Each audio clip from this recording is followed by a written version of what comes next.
Hello everyone, मैं मनोज वर्मा आपका फिर से स्वागत करता हूं अपने YouTube channel MB nursing desk पर। जैसा कि आप लोग जानते हो, इस चैनल पर हम कुछ टाइम से स्टार्ट किया था हमने ब्लड। तो ब्लड में हमने आज तक जो लास्ट सेशन में डिस्कस किया था वो हमने डिस्कस किया था सेलुलर कंटेंट। तो जिस भी बच्चे ने सेलुलर कंटेंट नहीं देखा है और डिस्क्रिप्शन में मैंने उसकी लिंक डाल दी है, आप वहां से उसको जाके देख सकते हो। और ऊपर आई बटन है, वहां से भी उसको आपको उसकी लिंक मिल जाएगी। तो इससे पहले हमने डिस्कस किया था सेलुलर कंटेंट, जिसमें हमने सारी चीज़ें डिस्कस कर ली थी, आरबीसी डब्ल्यूबीसी प्लेटलेट्स, उनकी फॉर्मेशन कैसे होती है, उनकी फंक्शनिंग कैसे होती है। तो हम आज एक नए टॉपिक पे बात करेंगे जिसका नाम है हीमोस्टेसिस। अब हीमोस्टेसिस क्या होता है, ये कैसे काम करता है, हम वो देखते हैं। ठीक है, तो हीमोस्टेसिस क्या है, व्हाट इज हीमोस्टेसिस? ये हीमोस्टेसिस ना एक सीक्वेंस है। क्या है? एक it is a sequence to stop bleeding. ठीक है, यानी कि जब कभी आपको कोई ट्रॉमा होता है, कोई इंजरी होती है, तो उस साइड से क्या होती है, ब्लीडिंग स्टार्ट हो जाती है। तो उस ब्लीडिंग को रोकने की जो प्रोसेस होती है उसे हम बोलते हैं हीमोस्टेसिस। और ये हमारी बॉडी में क्यों जरूरी है? क्योंकि जब आपकी बॉडी से किसी भी चीज की ब्लड की ब्लीडिंग होगी, ब्लड लॉस होगा, तो वो क्या करेगा, आपकी बॉडी में जो ब्लड का लेवल है उसको डिक्रीज करेगा। यानी पेशेंट जो हमारा बॉडी है वो किस में जाने जाएगी, हाइपोवॉलेमिक शॉक में जाएगी। ठीक है, तो जो ब्लड लॉस है after any injury, after any trauma, जो ब्लड लॉस होगा उसको प्रिवेंट करने के लिए प्रिवेंट करने के लिए जो मेजर्स उठाए जाएंगे, उस प्रोसेस को हम बोलते हैं हीमोस्टेसिस। हीमोस्टेसिस, हीमो का मतलब ये ब्लड की बात कर रहा है, and stasis for the stoppage. ठीक है, तो this is known as haemostasis. अब जो हीमोस्टेसिस में जो मेन रोल होता है आपका, एक मिनट, चलो कोई नहीं, इसको रहने दो। हमारा जो मेन रोल होता है हमारा, वो कौन प्ले करता है? प्लेटलेट्स प्ले करती हैं। कौन प्ले करता है? प्लेटलेट, यानी कि हम किस नाम से जानते हैं? थ्रोम्बोसाइट्स के नाम से जानते हैं। किस नाम जानते हैं? थ्रोम्बोसाइट्स। और ये जो प्लेटलेट्स हैं वो एक्टिवेट होने के लिए कम से कम 15 सेकंड लेती हैं। कितना? 15 सेकंड। यानी मान के चलो आपको क्या हुई, इंजरी हुई, और इस इंजरी के होने के 15 सेकंड बाद ही आपको क्या होगा, जो ब्लीडिंग है उसको स्टॉप करने की प्रोसेस स्टार्ट हो जाएगी। ठीक है, तो जो हीमोस्टेसिस है, ये 3 तरह से हो सकता है। 3 तरह के प्रोसेस हैं जिसकी वजह से आप ब्लीडिंग को रोक सकते हो। पहला आपका है वस्क्यूलर स्पाज्म और कंसंट्रेशन, सॉरी कंसंट्रेशन नहीं, कॉन्ट्रैक्शन। बात एक ही है, स्पाज्म और कॉन्ट्रैक्शन बात एक ही, वस्कुलर स्पाज्म। ठीक है, सेकंड आएगा प्लेटलेट प्लग। क्या हो रहा है? प्लेटलेट प्लग की फॉर्मेशन हो रही है। अभी हम इनको देखेंगे, इन तीनों का मतलब क्या है, कैसे कैसे फॉर्म होती हैं। And third is clotting. Third is clotting, या फिर हम बोलूं ब्लड क्लॉटिंग।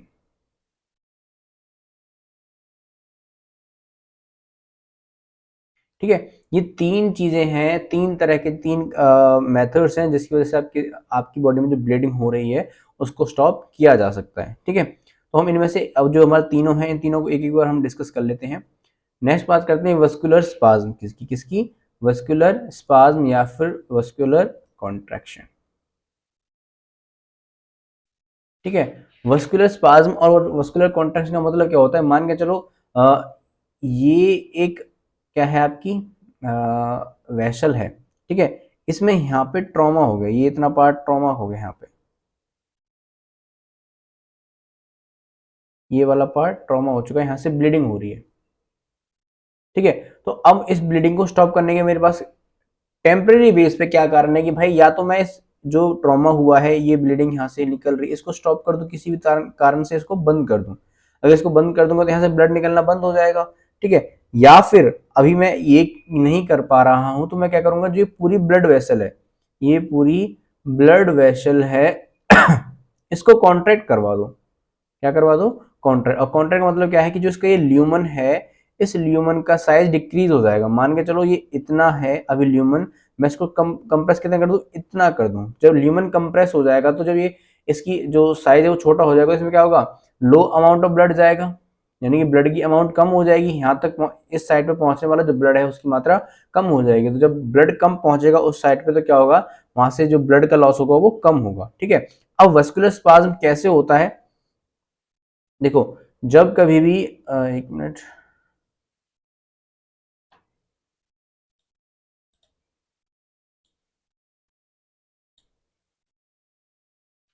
जब कभी ट्रॉमा होता है वेसल्स में ना, तो क्या होता है कि मान के चलो ये आपकी वेसल है, ठीक है, और इसमें क्या हुआ, ट्रॉमा हो गया, यहाँ पे ट्रॉमा हो गया। तो जब ये ट्रॉमा होता है ना, जो इसके ब्लड वेसल्स के टिश्यूज हैं, तो इस ब्लड वेसल टिश्यू एक हार्मोन निकलता है, इसका नाम है थ्रोम्बोक्सिन। ठीक है, एक तो ये हार्मोन आया, दूसरा इस यहाँ पे क्या है, ब्लड,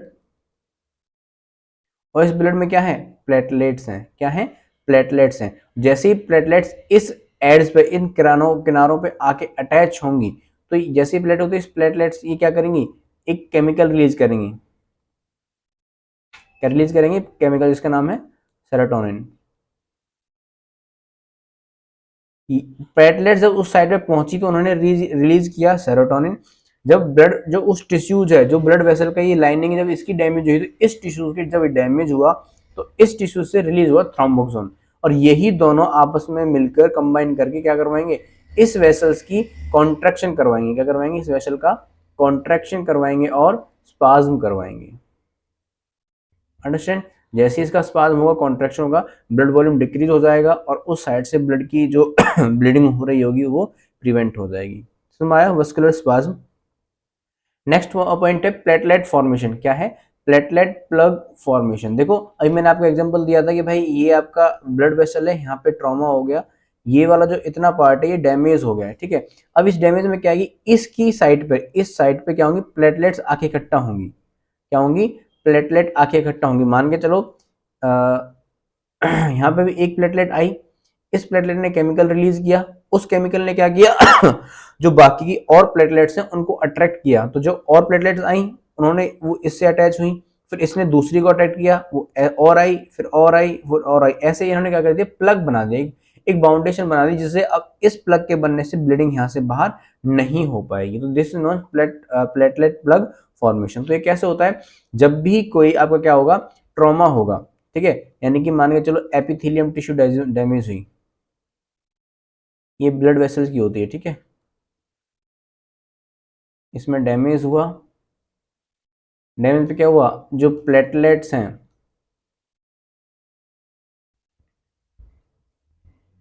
एक minute, platelet stick to edges, किनारों पे स्टिक होंगी, फिर क्या करेंगी, रिलीज करेंगी, रिलीज देयर केमिकल सब्सटेंस, और ये सब्सटेंस क्या करेगा, attract more platelets, attract more platelets.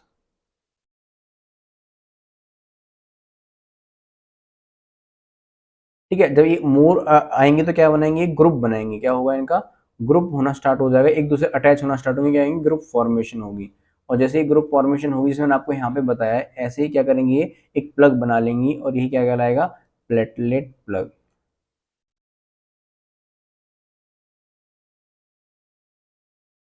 Understand, platelet plug क्या करेगा, टेम्परेली इस उसको स्टॉप, ब्लीडिंग को रोक देगा।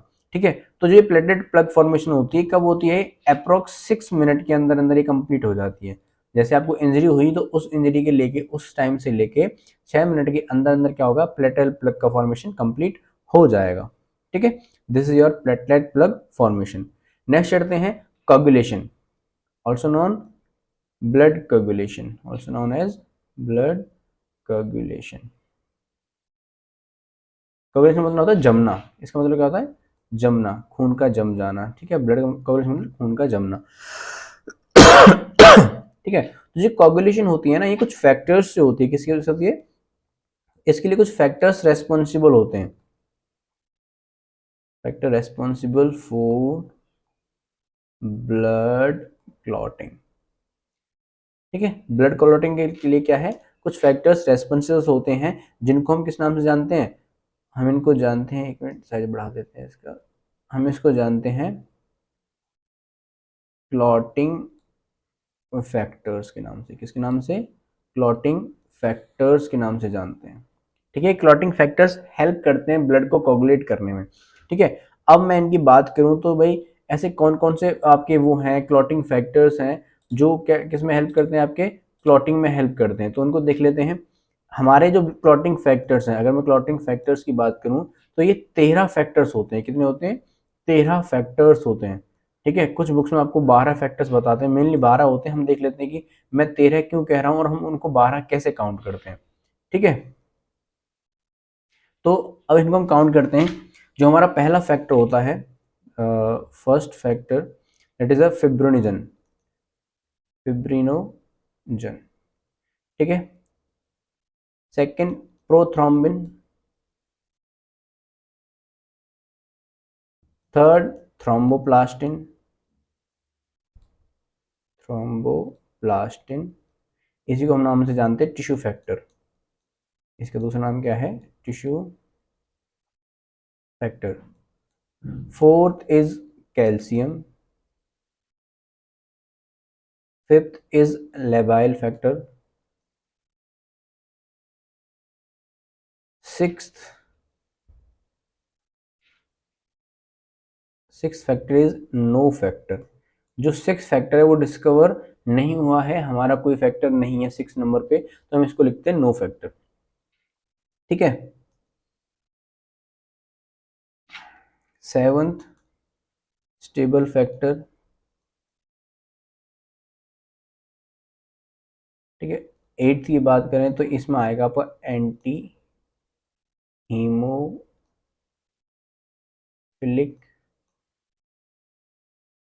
फैक्टर ए। ठीक है, नाइन्थ पे आता है आपका एंटी हीमोफिलिक फैक्टर बी, जिसे हम जानते हैं क्रिसमस के नाम से जानते हैं, क्रिसमस फैक्टर। ठीक है, एंटी हीमोफिलिक। इसके बाद आता है आपका टेंथ पे आता है start power, start power factor. ठीक है, 11th पे आता है anti haemophilic factor C. 12th पे आता है हैगमैन फैक्टर।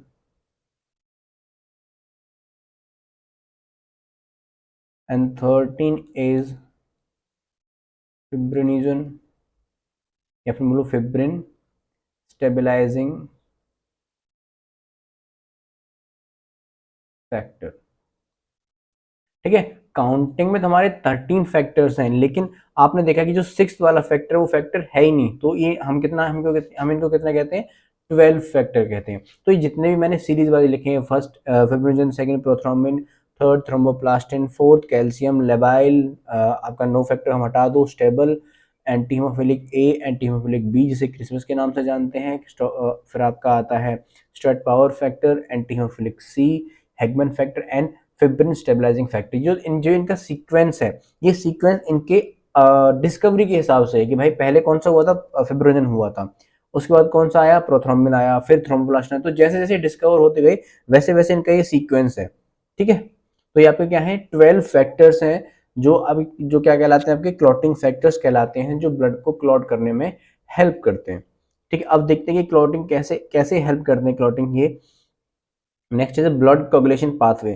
तो जो ये क्लॉटिंग फैक्टर्स होते हैं ये ब्लड को कोगुलेट कराने में हेल्प करते हैं। अब कोगुलेशन पाथवे कैसे काम करता है? जो कोगुलेशन पाथवे है ना, वो हमारा दो तरह से काम करता है। किस तरह से? दो तरह से, यानी कि एक मेनली ये क्या चलेगा पहले, एक होता है एक्सट्रिंसिक पाथवे,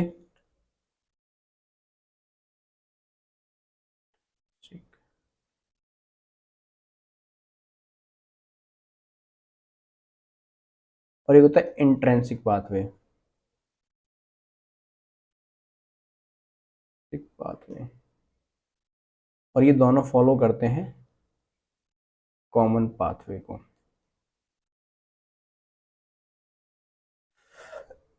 ठीक है, तो हम इन दोनों को इन तीनों पाथवेज को देखेंगे एक एक करके। तो हम नेक्स्ट पे चलें, तो नेक्स्ट हमारा क्या है, हम पहले देख लेते हैं एक्सट्रेंसिक पाथवे को। किसको देखते हैं हम, एक्सट्रेंसिक पाथवे को देख लेते हैं। This is your extrinsic pathway. तो जो एक्सट्रेंसिक पाथवे होता है, हम ऐसे एक्सटेंसिक क्यों बोलते हैं, एक्सटेंसिक का मतलब एक्सटर्नल, मतलब क्या है, एक्सटर्नल। और ये किसके एक्सटर्नल है, ब्लड के, यानी कि ब्लड के बाहर अगर कोई ट्रॉमा हो रहा है, कुछ हो रहा है, उसकी वजह से क्लॉटिंग हो रही है, तो क्या लाएगा, एक्सटेंसिक पाथवे।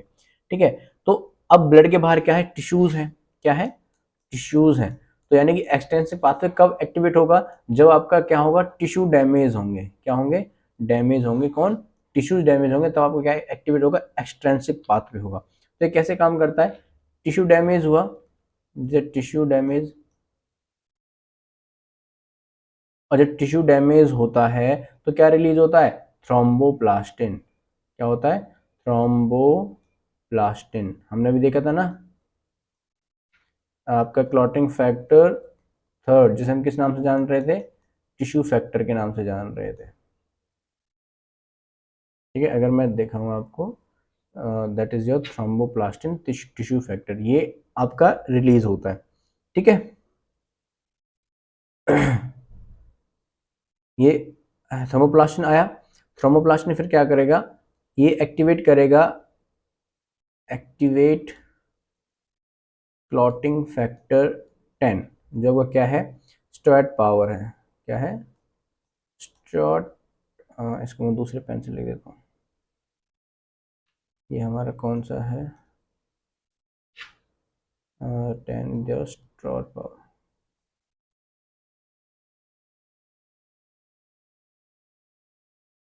ठीक है, in the presence of calcium, तो यही कैल्शियम के प्रेजेंस में ये जो स्टोएट पावर है किसके साथ कंबाइन हो जाएगा, it combine with clotting factor fifth, यानी कि लेबाइल फैक्टर। ठीक है, और ये इन दोनों का कॉम्बिनेशन, यानी कि clotting factor 5 plus clotting factor 10, यानी कि आपका labile plus Stuart Prower factor, ये दोनों कंबाइन होकर क्या बनाते हैं, दे फॉर्म, कलर चेंज कर लेते हैं,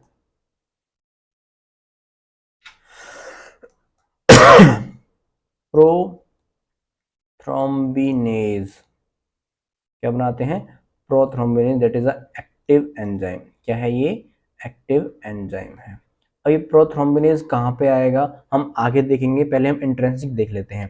तो आपको एक्सट्रेंसिक समझ में आया कि भाई कोई भी टिश्यू डैमेज होता है, आउटसाइड जो ब्लड ब्लड कैंपस है, ब्लड से बाहर की जो सराउंडिंग है, वहां पे अगर कोई डैमेज होता है तो कौन सा पाथवे एक्टिवेट होता है, एक्सटेंसिक पाथवे एक्टिवेट होता है। ठीक है, एक्सटेंसिक क्या करेगा, जब टिश्यू डैमेज होगा तो थ्रोम्बोप्लास्टिन आएगा, थ्रोम्बोप्लास्टिन जब किसको एक्टिवेट करता है, क्लॉटिंग फैक्टर 10 यानी स्टार्टर पावर को, जो आपका किसकी प्रेजेंस में होता है, आपका कैल्शियम प्रेजेंस में होता है। नेक्स्ट जो स्टेटेड पावर है क्लॉटिंग फैक्टर 10 है, वो क्लॉटिंग फैक्टर 5 के साथ कंबाइन होता है in the presence of calcium, और वो किसको जन्म देता है, प्रोथ्रोम्बिनेज को जन्म देता है। किसको देता है, प्रोथ्रोम्बिनेज को जन्म देता है। ठीक है, अब हम बात करते हैं नेक्स्ट, तो नेक्स्ट हम बात करते हैं इंट्रेंसिक की। किसकी बात करते हैं, इंट्रेंसिक पाथवे की।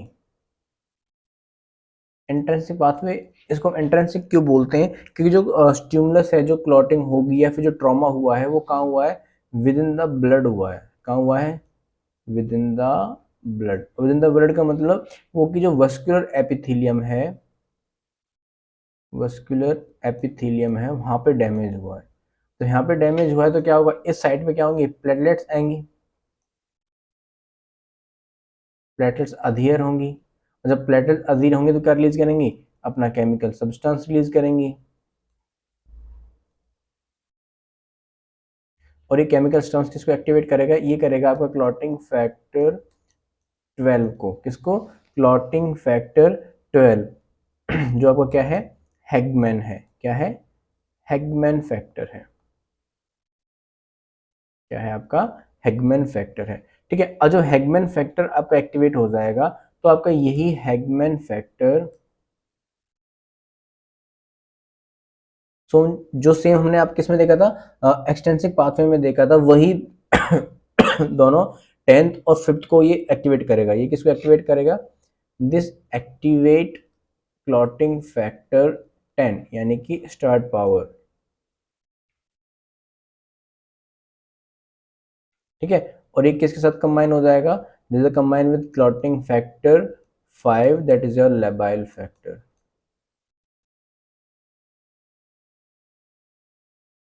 ठीक है, अब जो दोनों कंबाइन हो जाएंगे किसको जन्म देंगे, ये जन्म देंगे प्रोथ्रोम्बिनेज को, प्रोथ्रोम्बिनेज।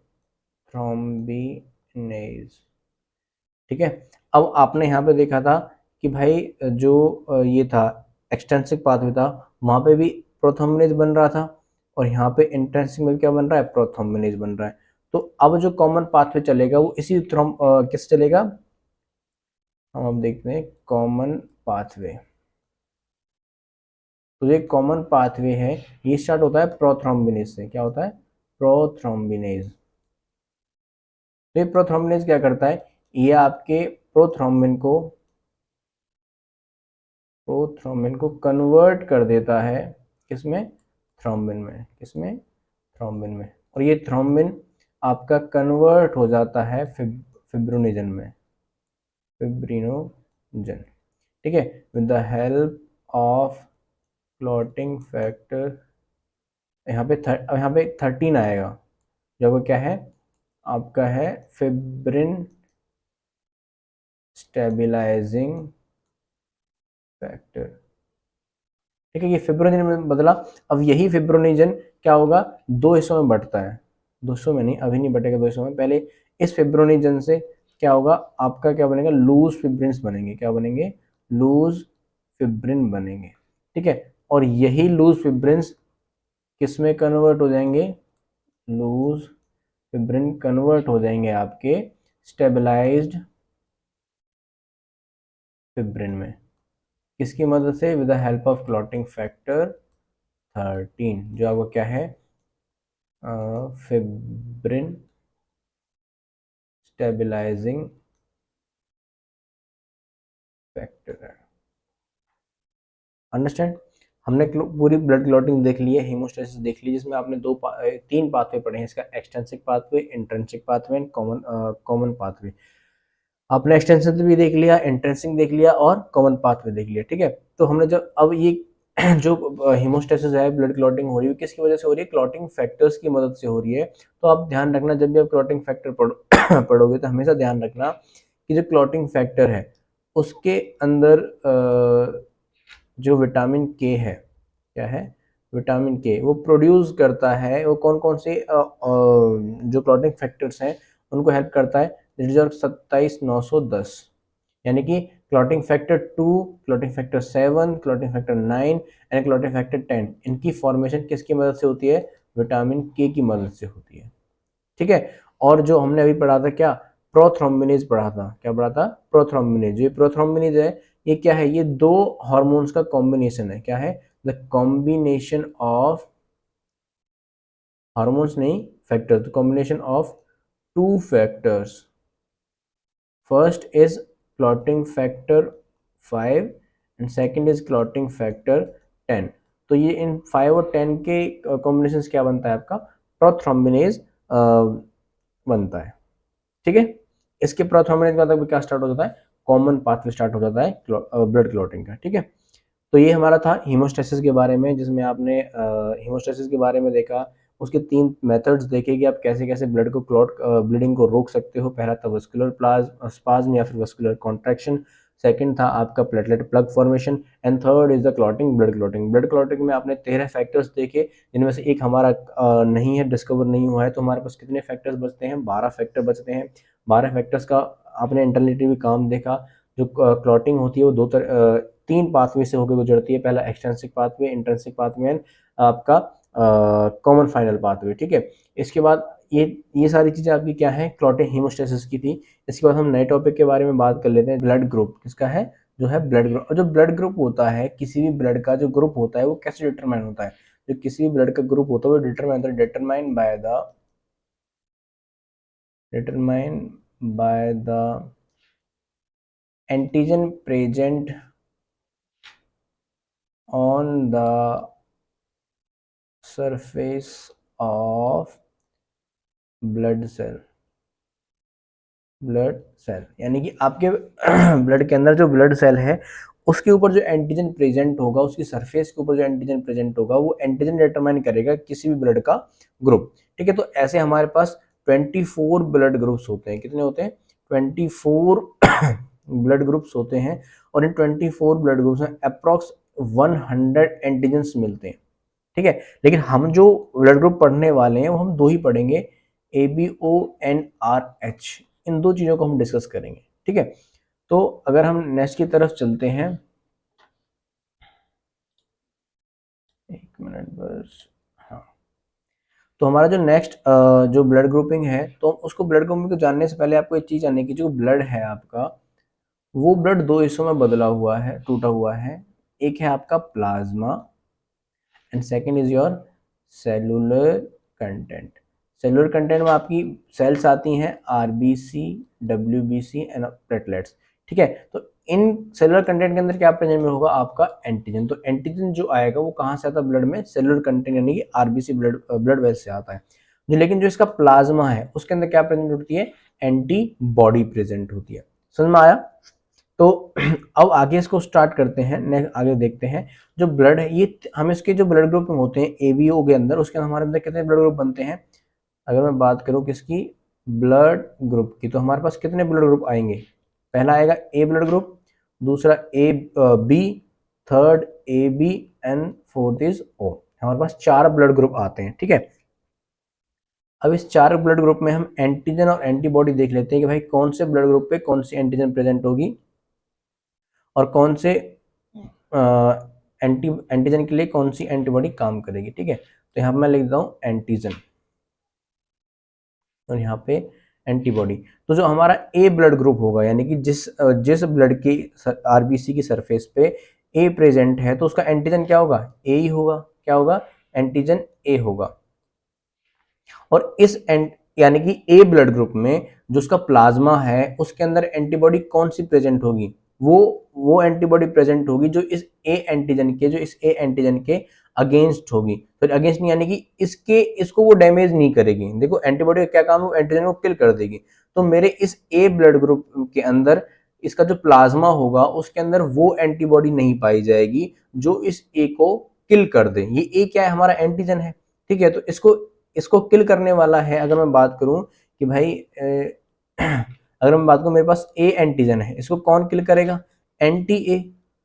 कौन किल करेगा, एंटी, यानी कि ए के अगेंस्ट अपोजिट जो काम करेगा वो इसको किल कर देगा। वैसे ही बी अगर मेरी जो RBC है उसकी सरफेस पे क्या है, बी एंटीजन प्रेजेंट है, तो इसको कौन सी एंटीबॉडी मारेगी, एंटी बी मार देगी इसको, ठीक है। तो वैसे ही यहाँ पे देखो कि मेरा एंटीजन क्या हुआ, ए। तो इस ए वाले ब्लड ग्रुप के जो प्लाज्मा है उसके अंदर कौन सी एंटीबॉडी पाएगी, वो वाली पाएगी जो इसको किल ना करे। और इसको किल कौन सी नहीं करेगी, एंटी बी इसको किल नहीं करेगी।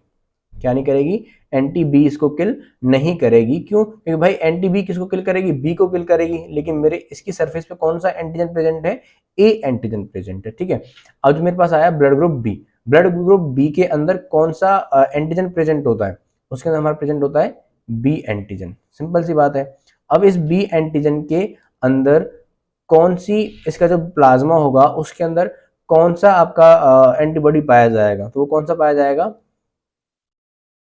एंटी ए, ठीक है। अब मैं बात करता हूं ए और ए बी की। तो ए बी के अंदर जो एंटीजन पाया जाता है, देखो इस ब्लड ग्रुप का नाम ए बी क्यों पड़ा, क्योंकि जो इसकी RBC थी उसके सरफेस पे ए एंटीजन भी पाया गया और बी एंटीजन भी पाया गया। तो इसके अंदर जो एंटीजन होंगे वो कौन से होंगे, दोनों होंगे, ए एंड बी, दोनों एंटीजन इसके अंदर पाए जाएंगे, ठीक है। लेकिन इसकी जो प्लाज्मा होगा, इसका जो प्लाज्मा होगा उसके अंदर जो एंटीबॉडी होगी वो 0 होगी।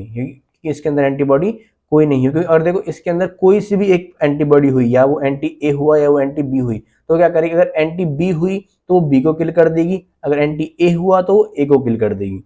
समझ में आया? तो अगर हमारा ब्लड ग्रुप ए बी है, यानी कि उसकी सरफेस पे क्या है, ए और बी दोनों ही एंटीबॉडी एंटीजन प्रेजेंट्स हैं, तो उसके प्लाज्मा में क्या होगा, कोई भी एंटीबॉडी प्रेजेंट नहीं होगी। समझ में आया? अब नेक्स्ट आता है आपका O blood group. O blood group मतलब कि इसकी सरफेस पे कोई एंटीजन प्रेजेंट नहीं है, नाइदर ए नाइदर बी। ठीक है, अब इसमें क्या होता है कि भाई इसके सरफेस पर वो क्या नहीं मिला, ना तो आपको ए एंटीजन मिला, ना उसके ऊपर आपको बी एंटीजन मिला, तो वो आपका क्या है, ओ है, उसका ब्लड ग्रुप क्या है, ओ यानी कि 0। लेकिन इसके अंदर एंटीबॉडी क्या होगी, दोनों प्रेजेंट होंगी, एंटी ए भी प्रेजेंट होगी एंड एंटी बी भी प्रेजेंट होगी। ठीक है, तो इस वाले ब्लड ग्रुप के साथ क्या पंगा हो जाता है कि देखो, अब इनमें हम थोड़ा सा व्यू देख लेते हैं कि जिसके अंदर ए वाला ब्लड, जो पेशेंट किसका, जिस पेशेंट का ब्लड ग्रुप क्या है, ए है, इस ए वाले ब्लड वाले इंसान को आप कौन सा ब्लड दोगे, आप इसको वो ब्लड ग्रुप दोगे जिसके अंदर ये वाला एंटीजन की एंटीबॉडी ना हो। तो इसके अंदर एंटीजन कौन सा है, ए है, तो मैं इसको ब्लड ग्रुप कौन सा दूंगा, अगर मैं किसी दूसरे बंदे का इसको ब्लड देता हूं तो वो कौन सा ब्लड दिया जाएगा, वो ब्लड दिया जाएगा जिसके अंदर क्या हो, एंटीबॉडी एंटी ए ना हो। तो अगर एंटी ए हुई तो क्या करेगी, इसको किल कर देगी और पेशेंट को रिएक्शन होगा, पेशेंट मर सकता है। तो मैं इसको क्या दूंगा, वही ब्लड दूंगा जिसके अंदर क्या एंटीजन प्रेजेंट, एंटीबॉडी प्रेजेंट हो, एंटी बी।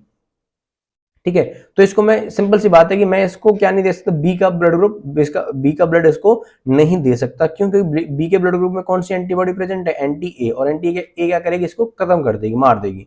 ठीक है, अब नेक्स्ट बी को मैं कौन सा दूंगा, सेम ए वाली कहानी, तो इसको मैं सिर्फ बी वाला ही ब्लड दे सकता हूं, ए वाला ब्लड या ए बी वाला ब्लड नहीं दे सकता। ठीक है, अब ये देखो, ए बी, जो ए बी है उसके सरफेस पे क्या है, उसकी सरफेस पे ए एंटीजन भी प्रेजेंट है और बी एंटीजन भी प्रेजेंट है। तो अब इसकी मैं बात करूं तो इसको मैं कौन सा ब्लड दे सकता हूं, तो इसका जो ब्लड होगा देने को हम डिटरमाइन करेगा कि इसके जो प्लाज्मा है उसके अंदर कौन सी एंटीबॉडी प्रेजेंट है, एंटी ए प्रेजेंट है या एंटी बी प्रेजेंट है। अगर किसी ब्लड के प्लाज्मा के अंदर एंटी ए प्रेजेंट है तो मैं उसको ए ब्लड ग्रुप नहीं दे सकता, क्यों, क्योंकि वो ए को खत्म कर देगा। तो अगर किसी के प्लाज्मा के अंदर एंटी बी प्रेजेंट है तो मैं उसको बी वाला ब्लड ग्रुप नहीं दे सकता हूं। ठीक है, तो हम देखते हैं कि इसके जो प्लाज्मा है उसके अंदर कौन सी एंटीबॉडी है, इसके अंदर कोई भी एंटीबॉडी नहीं है, चाहे आप उसे ए वाला दे दो, ए एंटीजन दे दो, चाहे इसे आप बी एंटीजन दे दो, तो इसके अंदर कोई रिएक्शन होगा ही नहीं, क्योंकि सिर्फ एंटीजन आएगा, एंटीबॉडी उसके अंदर है ही नहीं, तो एंटीबॉडी एंटीजन रिएक्शन नहीं होगा। तो आपका जो ए बी ब्लड ग्रुप है, क्या है, ए बी, इसको हम बोलते हैं यूनिवर्सल रेसिपिएंट। कि भाई ये किसी से ब्लड ले सकता है, ये आपका ए से भी ले सकता है, बी से भी ले सकता है, ए बी से भी ले सकता है, और आपका अगर मैं बात करूं किसकी, ओ की, तो ओ में तो कोई एंटीजन है ही नहीं, तो ये ओ वाला ब्लड भी ले सकता है। तो ये चारों ब्लड ग्रुप में से हर किसी से ब्लड ले सकता है। ठीक है, अब मैं बात करता हूं किसकी, ओ की। हम ओ की बात करें तो ओ में क्या है, देखो आपका क्या है, एंटीजन ए है और एंटीजन बी है इसके सरफेस पे, ये दोनों ही नहीं है, यानी कि अगर मैं इसको जो ओ वाला ब्लड ग्रुप है उसको किसी भी ब्लड ग्रुप को देता हूं तो कोई रिएक्शन होगी नहीं होगी, क्यों, क्योंकि भाई उसकी सरफेस पे तो कोई एंटीजन है ही नहीं। जब एंटीजन ए नहीं है तो मैं क्या दे सकता हूं, इसको मैं बी वाले को दे सकता हूं, क्यों, बी के अंदर कौन सा है, एंटी बी है, सॉरी एंटी ए है, तो एंटी ए किसको किल करेगा, ए को किल करेगा। तो आप इसे चाहे बी को दे दो चाहे ए को दे दो, क्योंकि इसके अंदर तो कोई एंटीबॉडी है ही, सॉरी एंटीजन है ही नहीं, और जब एंटीजन नहीं होगा, अब मान के चलो मैंने आपको क्या किया कि ए इंसान है, ठीक है, इसका क्या है, ब्लड ग्रुप ए, इसके अंदर एंटीजन कौन सा हुआ, ए एंटीजन हुआ, और इसके अंदर जो एंटीबॉडी है उसको क्या हुई, वो आपकी हुई एंटी बी, इसका एंटीजन क्या है, ए है, इसका एंटीजन ए, और एंटीबॉडी क्या हुई इसकी बी। अब इसको मुझे ब्लड चाहिए, तो ब्लड मेरे पास, इसके लिए ब्लड क्या है, ए ही लगेगा, ए मेरे पास है नहीं, तो मैं कौन सा और इसे ब्लड दे सकता हूं, तो मेरे पास एक ब्लड है ओ के सरफेस पे क्या है, एंटीजन कोई भी एंटीजन नहीं है, ना तो ए है और ना ही बी है। अगर इसकी सरफेस पे क्या होता, बी होता, तो मैं इस वाले ब्लड को ए को नहीं दे सकता। क्यों? क्योंकि इसके प्लाज्मा में क्या है, एंटी बी है और इसको खत्म कर देगा। लेकिन जब हमने देखा कि इसकी एंटी जो सरफेस है ओ ब्लड ग्रुप की, वो तो खाली पड़ी है आरबीसी की, उसमें ना तो एंटीजन ए है ना ही एंटीजन बी है, तो मैं इस ब्लड को ए वाले को दे सकता हूं। क्यों? क्योंकि जो इसकी एंटीबॉडी है वो किसके अगेंस्ट रिएक्ट करेगी, बी ब्लड ग्रुप के, यानी कि बी एंटीजन के अगेंस्ट रिएक्ट करेगी। लेकिन मेरा जो ओ वाला है ब्लड है, उसकी सरफेस पे तो कोई एंटीजन है ही नहीं, तो मैं इसको ए को भी दे सकता हूं, मैं इसको बी को भी दे सकता हूं, मैं इसको ए बी को भी दे सकता हूं। तो इसलिए आपका जो ब्लड ग्रुप ओ होता है वो कहलाता है यूनिवर्सल डोनर। क्या कहलाता है? Universal donor. अंडरस्टैंड? तो ब्लड ग्रुप के हमने 4 ब्लड ग्रुप देख लिए, A B, A B O. ठीक है, तो हम एक बार देख लेते हैं, एक छोटी सी चीज देख लेते हैं कि अगर मैं बात करूं ब्लड ग्रुप ए की, तो ये किस किस को दे सकता है, यानी कि डोनर, अगर इसको डोनर की बात करें तो किस किस को दे सकता है। और मैं बात करूं रेसिपिएंट, ये किस किस से ले सकता है। तो देखो, ठीक है, अब ए ब्लड ग्रुप है, उसके अंदर एंटीजन है ए और इसके अंदर एंटी बॉडी है एंटी बी। तो पहली बात, अगर मैं डोनर की बात करूं तो जो ए ब्लड ग्रुप है वो किसको दिया जा सकता है, तो पहली सिंपल सी बात है कि भाई आंख बंद करके लिख दो आपका ए, यानी कि आप ए ब्लड ग्रुप वाले को ए ब्लड दे सकते हो, क्योंकि भाई सेम है। ठीक है, दूसरा, अब मेरा जो दूसरा जो होगा वो किसको दिया जा सकता है, वो उस इंसान को दिया जा सकता है जिसके अंदर क्या प्रेजेंट ना हो, एंटीजन बी प्रेजेंट ना हो, क्योंकि हमारे ए एंटीजन के अंदर ब्लड के अंदर क्या प्रेजेंट है, एंटी बी एंटीबॉडी प्रेजेंट है। तो मेरा जो ब्लड जाएगा ये उस शख्स को जाएगा जिसके ब्लड के अंदर क्या ना प्रेजेंट हो, एंटीजन बी प्रेजेंट ना हो। और जो देखो, आप इसे बी को नहीं दे सकते क्योंकि बी के अंदर तो भाई बी एंटीजन है। तो ऐसा कौन सा ब्लड ग्रुप है, देखो इधर देखो, एंटीजन जिसके अंदर बी प्रेजेंट ना हो। ठीक है, तो इसके अंदर क्या है, आप ओ वाला देख रहे हो, ओ के अंदर क्या है, बी एंटीजन नहीं है। तो आप क्या करोगे, ये आप यहाँ पे इसको ओ वाले को भी दे सकते हो। क्या आप इसको ए बी वाले को दे सकते हो?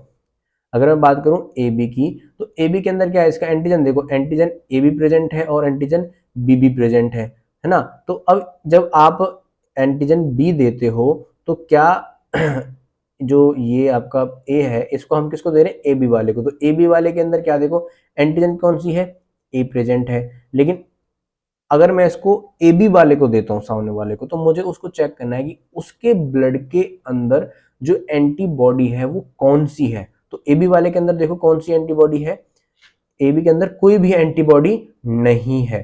तो मैं क्या इसको उसको दे सकता हूं, ए बी वाले को दे सकता हूं, बिल्कुल दे सकते हैं। यहाँ पे हम इसको ओ वाले को नहीं देंगे क्योंकि ओ के अंदर एंटीबॉडी प्रेजेंट होती है ए और बी दोनों। तो यहाँ पे कौन सा आएगा, ए बी।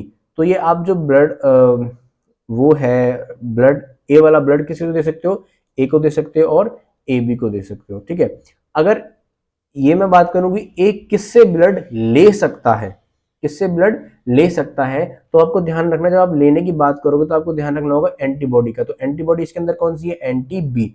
तो आप उस ब्लड से ब्लड ले सकते हो जिसके ब्लड में क्या ना हो, बी एंटीजन ना हो, क्योंकि हमारे बॉडी के अंदर क्या है, एंटीजन बी है और बी के साथ वो क्या करेगा, रिएक्ट करेगा। तो ऐसा कौन सा ब्लड है जिसके अंदर बी एंटीजन नहीं होगा, पहला तो ए वाला ही है, आप ए से ले सकते हो। दूसरा, ऐसा कौन सा है जिसके अंदर एंटीजन बी प्रेजेंट नहीं है, तो इधर देखो, ऐसा कौन सा जिसके अंदर बी एंटीजन नहीं है। एक तो ए हो गया, दूसरा आपका ओ हो गया। तो ये किससे ले सकता है, ए से ले सकता है और ओ से ले सकता है। ठीक है, नेक्स्ट बात करूं मैं ब्लड ग्रुप बी की, तो ब्लड ग्रुप किस किस से लेगा, अगर मैं डोनर की बात करूं तो डोनर डोनर किस किस को देगा और ये लेगा किससे, रेसिपिएंट की बात करूं तो। ठीक है, तो जब आप ब्लड की बात करते हो इसके अंदर ध्यान रखना एंटीजन ए है, और जब रिसिपिएंट की बात करेंगे तो अब ध्यान रखना एंटीबॉडी इसके अंदर एंटी ए है। ठीक है, तो जब एंटीजन, अगर मैं बात करूं डोनर की, तो जब मैं इसको ब्लड ए बी ब्लड किस किस को दे सकता हूं, तो हम जब देने की बात करेंगे तो हमें ध्यान रखना है कि हमारा जो ब्लड है उसके अंदर एंटीजन कौन सा है।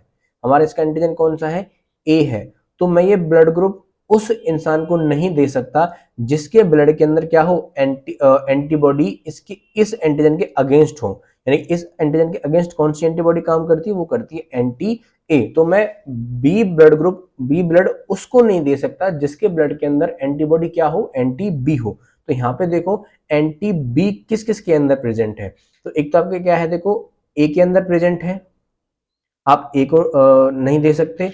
दूसरा आपका कहाँ पे प्रेजेंट है, ओ के अंदर प्रेजेंट है, एंटी बी प्रेजेंट है ना, आप इसको भी ब्लड ग्रुप बी नहीं दे सकते। बचा कौन सा, बी और आपका ए बी। तो यहाँ पे आप किसको दे सकते हो, बी को दे सकते हो और ए बी को दे सकते हो।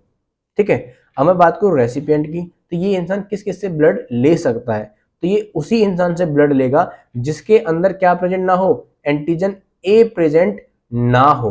और एंटीजन ए प्रेजेंट किस किस के अंदर नहीं है, यहाँ देखो एंटीजन ए के अंदर है, बी के अंदर नहीं है, दूसरा एंटीजन ए किसके अंदर नहीं है, ओ के अंदर नहीं है। तो ये किससे ब्लड ले सकता है, बी से ले सकता है और ओ से ले सकता है। ठीक है, सेम आपका अगर मैं बात करूं ब्लड ग्रुप ए बी की, तो ए बी के अंदर कोई एंटीजन होता है, बिल्कुल होता है, इसके अंदर दो एंटीजन होते हैं, एंटीजन ए और एंटीजन बी। लेकिन अगर मैं बात करूं एंटीबॉडी की, तो इसके अंदर एंटीबॉडी नहीं होती। ठीक है, तो ये इंसान किस किस से किसको ब्लड दे सकता है, किसको ब्लड दे सकता है। तो देखो जब ये देने की बात करेंगे हम एंटीजन को देखेंगे, देख इसके अंदर एंटीजन ए है और एंटीजन बी है, तो ये ऐसे शख्स को ब्लड नहीं दे सकता जिसके अंदर या तो एंटीबॉडी प्रेजेंट हो या फिर एंटी बी एंटीबॉडी प्रेजेंट हो। तो आप देखो यहाँ पे देखो कि कौन सा ऐसा ब्लड ग्रुप है जिसके अंदर एंटीबॉडी ए और एंटीबॉडी बी प्रेजेंट ना हो। देखो एंटीबॉडी ए एंटीबॉडी बी इसके अंदर प्रेजेंट है, ए के अंदर, इसको हम नहीं दे सकते। एंटीबॉडी ए बी के अंदर प्रेजेंट है, इसको भी नहीं दे सकते। ए बी के अंदर एंटीबॉडी है, इसके अंदर कोई एंटीबॉडी नहीं है, तो हम इसको दे सकते हैं। एंटीजन अगर मैं बात करूं ओ की, तो एक ओ के अंदर कोई एंटीजन नहीं है लेकिन उसके अंदर एंटीबॉडी ए भी प्रेजेंट है और एंटीबॉडी बी भी प्रेजेंट, तो हम इसको भी नहीं दे सकते। तो जो ये रहेगा सिर्फ किससे ब्लड, किसको ब्लड देगा, सिर्फ ए बी को ब्लड देगा, सिर्फ ए बी को। ठीक है, अगर मैं बात करूं किसकी, इसके रेसिपिएंट की, कि किस किस से ब्लड ले सकता है, तो किस किस से ब्लड ले सकता है, ये अब उन इंसानों से ब्लड लेगा जिनके उसके जो ब्लड है उसके अंदर क्या प्रेजेंट ना हो, सॉरी क्या प्रेजेंट हो, जो इसके अंदर एंटीबॉडी क्या है, जीरो, कोई एंटीबॉडी नहीं है। तो ये किसी से भी ब्लड ले ले, इसकी बॉडी इसके अंदर रिएक्शन होगा ही नहीं, क्योंकि भाई हर ब्लड के ऊपर क्या है, एंटीजन प्रेजेंट है और एंटीजन की रिएक्शन के लिए क्या चाहिए, एंटीबॉडी चाहिए। लेकिन इसकी प्लाज्मा के अंदर तो एंटीबॉडी है ही नहीं, तो ये किससे लेगा, ए से भी ले लेगा, बी से भी ले लेगा, ए बी से भी ले लेगा और ओ से भी ले लेगा। समझ में आ गया। नेक्स्ट बात करते हैं हम किसकी ब्लड ग्रुप ओ की। तो ओ के अंदर क्या है, एंटीजन कौन से प्रेजेंट होता है, ना तो इसके अंदर ए प्रेजेंट होता है ना इसके अंदर बी प्रेजेंट होता है। लेकिन अगर मैं बात करूं एंटीबॉडी की, तो इसके अंदर एंटीबॉडी ए भी प्रेजेंट होती है और एंटीबॉडी बी प्रेजेंट दोनों होती हैं। ठीक है, तो अगर मैं बात करूं डोनर की, किसकी, डोनर की, तो किस किस को ब्लड ग्रुप दे सकता है, तो ये हर उस इंसान को ब्लड ग्रुप दे सकता है जिसके अंदर चाहे एंटीबॉडी ए प्रेजेंट है चाहे एंटीबॉडी बी प्रेजेंट, उससे कोई मतलब नहीं है। क्यों, क्योंकि इसकी सरफेस पे एंटीजन तो है ही नहीं, और रिएक्शन कब होगा, जब एंटीबॉडी एंटीजन रिएक्ट करेंगे। ठीक है, तो मैं इसको ए को दे दूं तो भी कोई रिएक्शन नहीं होगा, बी को दे दूं तो भी कोई रिएक्शन नहीं होगा, ए बी को दे दूं तो भी कोई रिएक्शन होगा और ओ को दे दूं तो भी कोई रिएक्शन नहीं होगा। इसलिए क्या कहलाता है, यूनिवर्सल डोनर कहलाता है। अगर मैं बात करूं रिएक्टिव की यानी कि रेसिपिएंट की, कि भाई किस किस से ब्लड ले सकता है, जो रेसिपिएंट होगा वो कौन होगा इसका, कि किससे ब्लड लेगा, ये उसी इंसान से ब्लड लेगा जिसकी सरफेस पे एंटीजन क्या हो, ना तो ए प्रेजेंट हो और ना ही बी प्रेजेंट हो।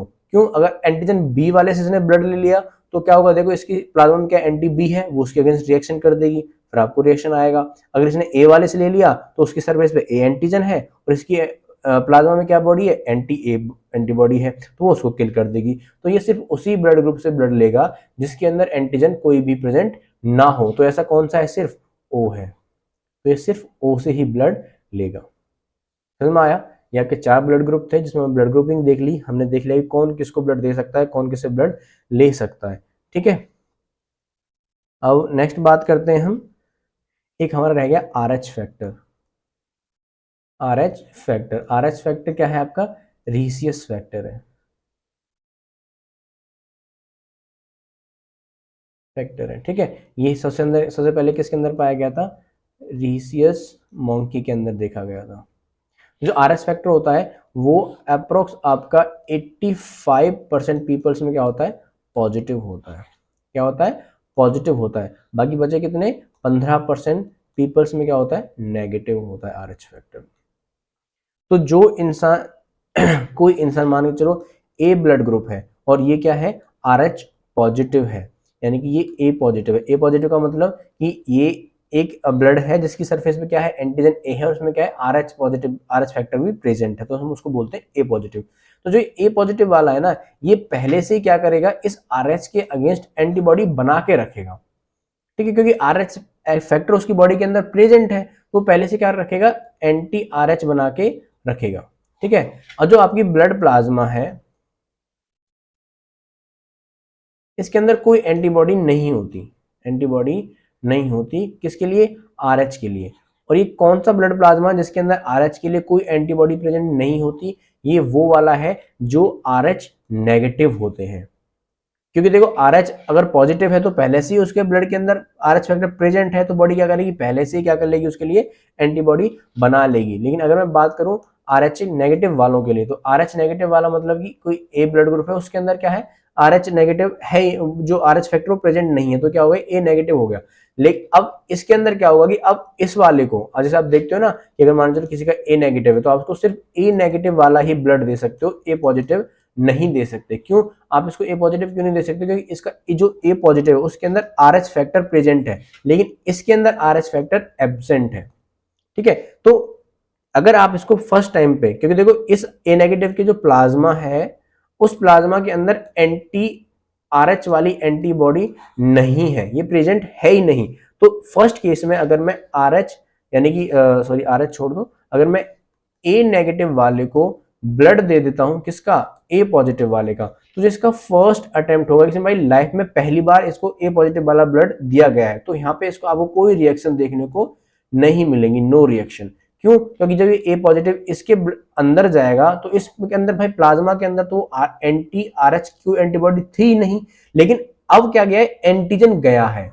ये RH वाला एंटीजन कहाँ चला गया? आपके ए नेगेटिव वाले के अंदर चला गया। और जब ए नेगेटिव वाले के अंदर गया तो जो एंटीजन है कौन सा? RH, बॉडी क्या करेगी? इसको डिटेक्ट करेगी और इसके लिए क्या बनाना शुरू कर देगी? एंटीबॉडी बनाना शुरू कर देगी। तो नेक्स्ट टाइम, सेकेंड टाइम अगर आप ए नेगेटिव वाले को ब्लड दे रहे हो ए पॉजिटिव वाले का, इसी पेशेंट को, सेम पेशेंट को आपने दोबारा से ए पॉजिटिव दिया, लेकिन इस टाइम क्या हुआ? इसका जो प्लाज्मा है उसने क्या कर लिया? पहला वाला जो आपने RH डाला था उसके अगेंस्ट क्या बना दी? एंटीबॉडी बना दी, एंटी RH। और जैसे आप इसको दोबारा सेम पर्सन को सेम ब्लड ग्रुप दोगे पॉजिटिव वाला, तो वो क्या करेगा? ये एंटी RH इससे जाएगी, उसको रेड करके इसको खत्म कर देगी, ठीक है। तो ये चीज थी आपका किसके अंदर? आपके RH फैक्टर के अंदर, ठीक है। हमने अब क्या आज की क्लास में क्या क्या देखा? हीमोस्टेसिस देखा, हीमोस्टेसिस के सारे तीनों पाथवेज देखे, vascular contraction, platelet plug formation, coagulation, ठीक है। कोगुलेशन में तीन चीजें देखी, extrinsic, intrinsic and common pathway. Next हमने देखा ब्लड ग्रुप। ब्लड ग्रुप में आपने देखा भाई वो क्या होता है, कैसे ब्लड ग्रुप डिटरमाइन किए जाते हैं, ABO सिस्टम क्या है, RH क्या है, ठीक है। तो आज के लिए हमारी तरफ से इतना ही। नेक्स्ट जो क्लास आएगी उसमें हम एनीमिया स्टार्ट कर देंगे। थ्योरेटिकल जो क्लास आएगी उसमें MSN का पार्ट स्टार्ट हो जाएगा। यहाँ पे आपका ब्लड की एनाटॉमी खत्म हो चुकी है, ठीक है। अब ब्लड स्टार्ट होगा MSN में, यानी कि हेमाटोलॉजिकल डिसऑर्डर्स, जिसमें हम शुरुआत करेंगे अनीमिया से, ठीक है, अनीमिया से। तो अगर आपको इसमें कोई डाउट है तो आप मुझे कमेंट सेक्शन में बताओ, मैं आपका डाउट क्लियर करूंगा। अगर आपको कमेंट सेक्शन में क्लियर नहीं होता तो जो हम दोबारा नेक्स्ट वीडियो में आएंगे या कोई MCQ सेशन हम अटेंड करेंगे तो उसमें हम स्टार्टिंग में आपके इस पॉइंट को डिस्कस कर लेंगे, ठीक है। अगर आपको इसमें कोई भी डाउट है तो प्लीज़ मुझे कमेंट सेक्शन में बताओ। अगर डाउट नहीं है, आपको क्लास अच्छी लगी है, तो प्लीज चैनल को सब्सक्राइब करो, बेल आइकन को दबाओ और जो बेल आइकन है ना, जब उसको आप प्रेस करोगे तो जब उसमें जाते हैं तो उसमें ऑप्शंस आते हैं, तो जो बेल आइकन है उसमें ऑल वाले ऑप्शन को सिलेक्ट कर लेना, ताकि आपको हमारे चैनल से जितनी भी अपडेट आए सारी नोटिफिकेशन मिल जाए। क्योंकि जब आप चैनल को सब्सक्राइब करोगे, बेल आइकन को दबाओगे, तो वो ना ऑटोमेटिकली पर्सनलाइज पे चला जाता है। पर्सनलाइज का मतलब कि आपको कोई नोटिफिकेशन मिलेंगी हमारे चैनल से। लेकिन आप उसको जब ऑल पे सिलेक्ट करते हो तो ऑल पे जैसे आप सिलेक्ट करोगे तो आपको जितनी भी हम कोई पोस्ट डालते हैं, कोई नोटिफिकेशन डालते हैं, कोई इन्फॉर्मेशन डालते हैं, कोई कम्युनिटी पोस्ट डालते हैं, उन सब का आपको नोटिफिकेशन मिलेगा। ओके, तो थैंक यू। अगर कोई डाउट है तो प्लीज़ मुझे कमेंट सेक्शन में बताना। All the best.